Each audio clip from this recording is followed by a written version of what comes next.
There are moments in life when everything seems to fall apart. When the world turns its back. When mockery replaces respect. And dignity crumbles like sand between trembling fingers. Father Thomas stood there, his face burning with shame, while laughter echoed through the sacred walls. The young men pointing, their voices cruel and sharp, each word a dagger to his heart. Before we continue this incredible story, subscribe to our channel, hit that like button, and comment below with your city or country. Let us know where you're watching from. He had dedicated 30 years to serving God, 30 years of prayers, of sacrifice, of giving up everything for his faith. But now, in front of the statue of the Virgin Mary, the very place where he had found peace countless times, he was being humiliated, ridiculed like a fool, his knees weak, his hands shaking, tears threatening to fall. The candles flickered around him. The flowers seemed to bow their heads in sympathy, and the face of Mary, serene and compassionate, looked down upon the scene. Little did anyone know that what was about to happen would change everything, would shake the foundations of their understanding, would prove that faith, real faith, never goes unnoticed by heaven.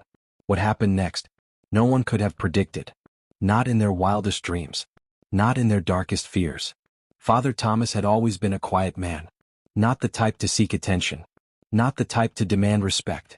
He earned it through his actions, through his kindness, through the way he listened to every confession with patience, through the way he held the hands of the dying, through the way he blessed newborn babies with tears in his eyes. The Church of St. Catherine had been his home for 3 decades. Every stone, every stained glass window, every pew, held a memory.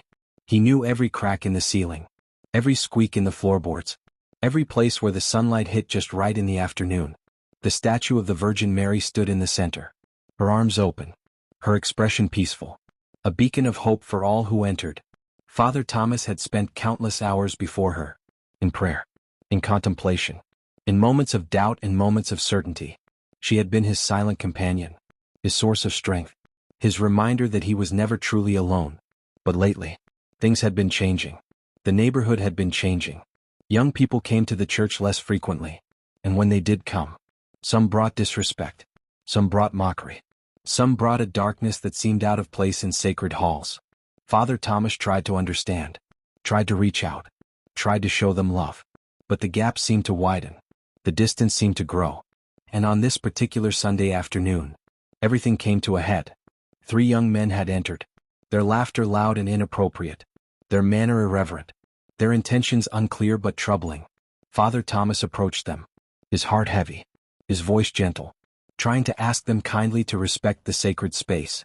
But instead of listening, they turned on him, their words sharp, their actions cruel, and the nightmare began. The afternoon sun streamed through the stained glass windows, casting colored shadows across the marble floor. Red, blue, gold, purple, like jewels scattered at the feet of the faithful. Father Thomas had just finished cleaning the altar, his back aching slightly, his movements slower than they used to be. Age was catching up with him, but his spirit remained strong, his devotion unwavering. He heard the heavy doors open, the sound echoing through the empty space. Footsteps, multiple footsteps, heavy and careless, boots against sacred ground. He turned, a smile ready on his weathered face, always ready to welcome, always ready to serve. 3 young men entered, their clothing casual, their manner disrespectful from the first moment. One wore a denim jacket, torn and covered with patches. Another in a plaid shirt, sleeves rolled up, tattoos visible on his forearms. The third in dark clothing, a hood pulled partially over his head. They walked down the center aisle, not with reverence, but with swagger, looking around, pointing at things, laughing. Father Thomas felt his stomach tighten, but he pushed the feeling aside. Perhaps they were just lost. Perhaps they needed help. Perhaps they were searching for something. He approached them with his characteristic gentleness, his hands clasped in front of him. His voice warmed despite his concerns. "Good afternoon," he said. "Welcome to St. Catherine. How may I help you today?" The young men turned to look at him. Their expressions showed no respect, no acknowledgement of his position, no recognition of the sacred space they occupied. The one in the denim jacket smirked. "We heard this place was supposed to be special," he said, his voice dripping with sarcasm. "Supposed to have miracles and all that nonsense." The one in plaid laughed.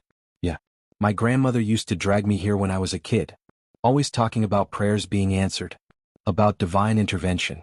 What a waste of time. Father Thomas felt the words sting, but he maintained his composure, his smile steady, his voice calm. Faith is a personal journey, he said gently. Everyone finds their path in their own time. The church is always here, waiting with open doors, waiting with open hearts. The third young man, the one in dark clothing, had been silent, but now he stepped forward, his eyes scanning the altar, the candles, the flowers, and finally landing on the statue of the Virgin Mary. That thing, he said, pointing rudely. People actually believe that statue can hear them, that it cares about their pathetic little problems. Father Thomas felt his heart constrict, his hands trembling slightly, but he kept his voice steady. The statue is a representation, he explained patiently, a focus for prayer, a reminder of compassion and grace. The Virgin Mary teaches us about faith, about trust in divine love, about the power of a mother's intercession. The young men laughed, the sound harsh and grating in the peaceful space. A mother's intercession. The one in denim mocked, his voice rising. What kind of mother abandons her children? What kind of love lets people suffer?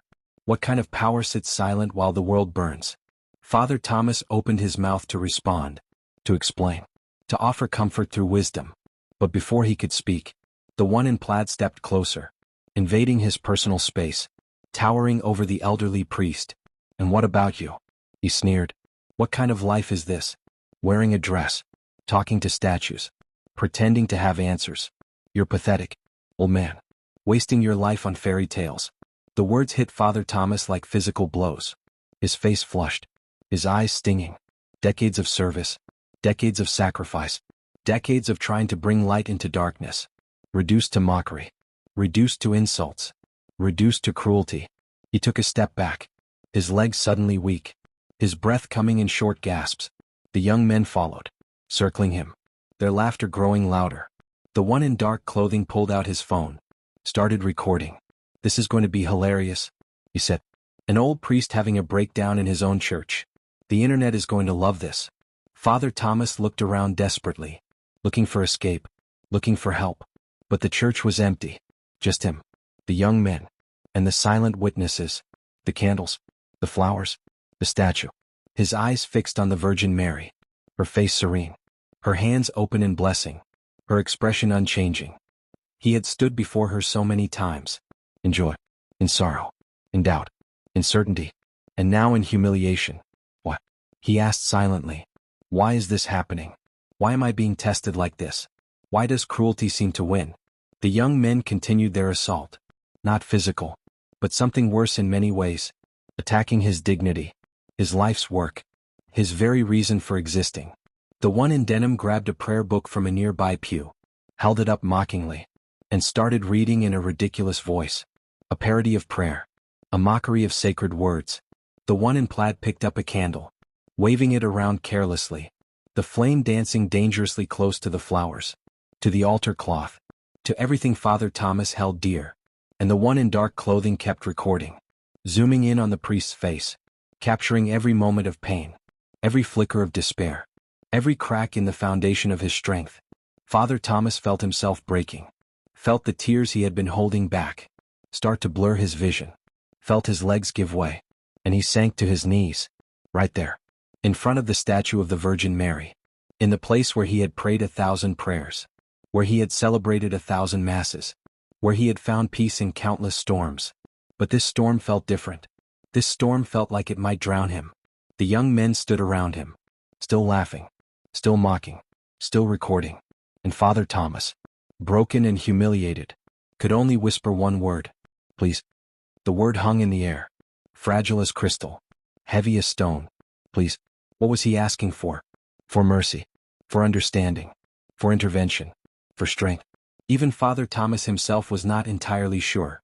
He knelt there on the cold marble floor, his green vestments spread around him, the gold embroidery catching the light from the candles, his hands pressed together in prayer, his head bowed, his tears finally falling freely. The young men seemed energized by his breakdown. Their mockery intensified. Look at him. The one in denim shouted. He's actually crying. This is even better than I thought.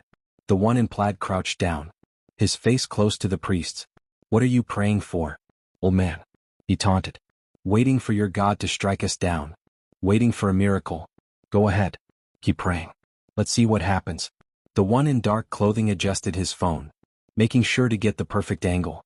"This is going viral," he said with glee. "Pathetic priest breaks down in his own church. This is content gold."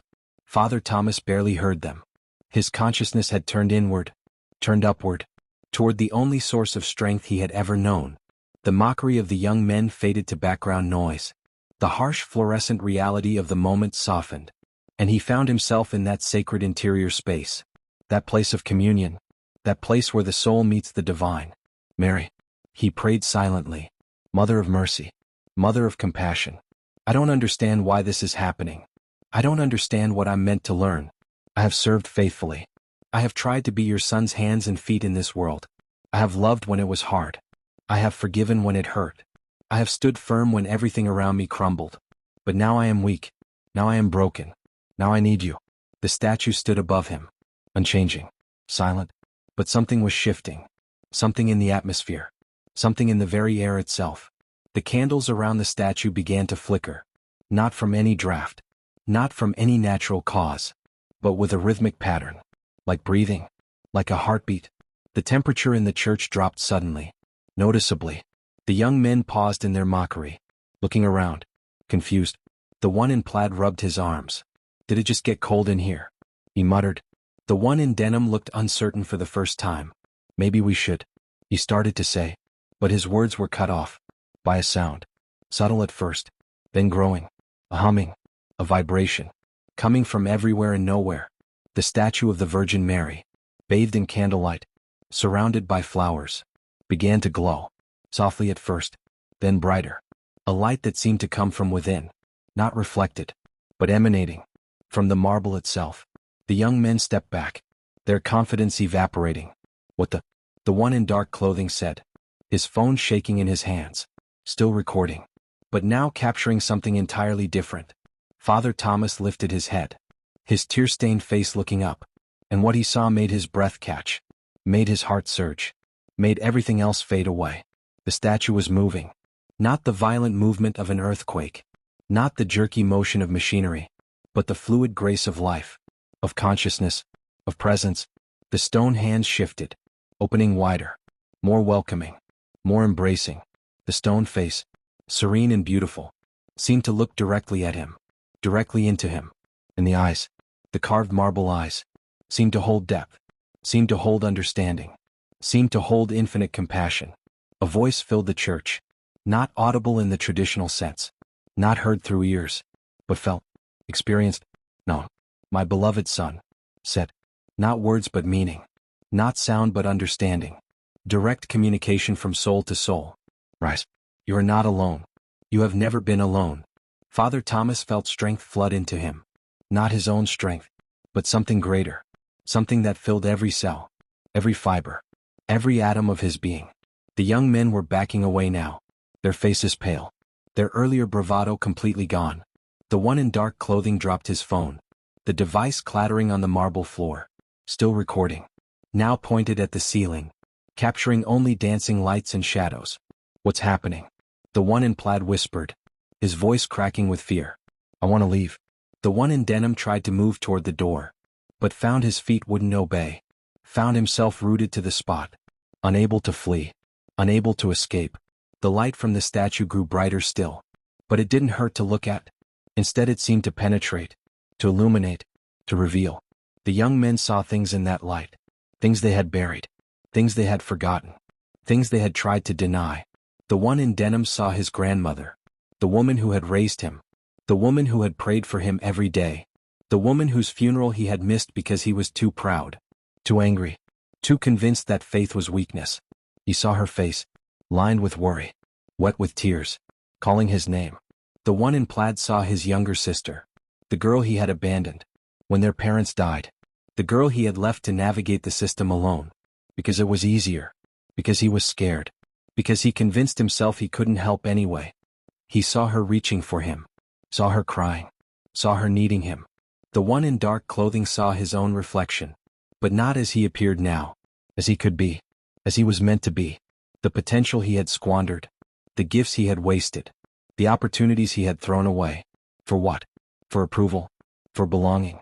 For the hollow rush of cruelty? They all fell to their knees, not from physical force, but from the weight of truth, from the unbearable heaviness of seeing themselves clearly. Father Thomas rose to his feet, still supported by that inexplicable strength, still filled with that overwhelming presence. He looked at the young men, and instead of anger, instead of vindication, instead of satisfaction at their fear, he felt only compassion, only sorrow for their pain, only hope for their redemption. The statue's light began to fade, gradually, gently, like a sunset, like a candle burning down, like a parent leaving a night light on for a sleeping child. But the change it had wrought, the truth it had revealed, the grace it had demonstrated, that remained. Silence filled the church, but it was a different silence than before. Not empty, not cold, but full, pregnant with possibility, heavy with meaning. The young men remained on their knees, their heads bowed, not in mockery now, but in genuine humility, in genuine fear, in genuine wonder. Father Thomas approached them slowly, his earlier weakness completely gone, replaced by a calm strength, a quiet authority, that had nothing to do with his own power, and everything to do with what he had just witnessed, what he had just experienced, what he had just been given. He stood before them, these young men who had tormented him, who had mocked his faith, who had reduced his life's work to a joke, and he did something unexpected. He reached out his hand, to the one in denim. The young man looked up, his face streaked with tears, his eyes wide with shock, with confusion, with something that might have been hope. He started to say, his voice breaking, "I'm sorry. I'm so sorry. I don't know why. Father Thomas helped him to his feet, his grip firm, his expression gentle. "You came here broken," he said softly, "just like everyone else, just like me. The difference is, now you know it." He turned to the one in plaid, who was sobbing openly, his whole body shaking, his hands covering his face. "My sister," he gasped between sobs. "I left my sister. What kind of person does that? What kind of brother abandons?" Father Thomas placed a hand on his shoulder. "The kind of brother who was scared," he said. "The kind of brother who didn't know how to handle grief. The kind of brother who can still go back, can still reach out, can still make things right." Finally he looked at the one in dark clothing, who had retrieved his phone, and was staring at it, at the footage it had captured. Footage that showed the impossible, that documented the miraculous, that proved something beyond natural explanation. "What am I supposed to do with this?" he whispered. "Who would believe it? People will say it's fake, that it's edited, that it's a trick."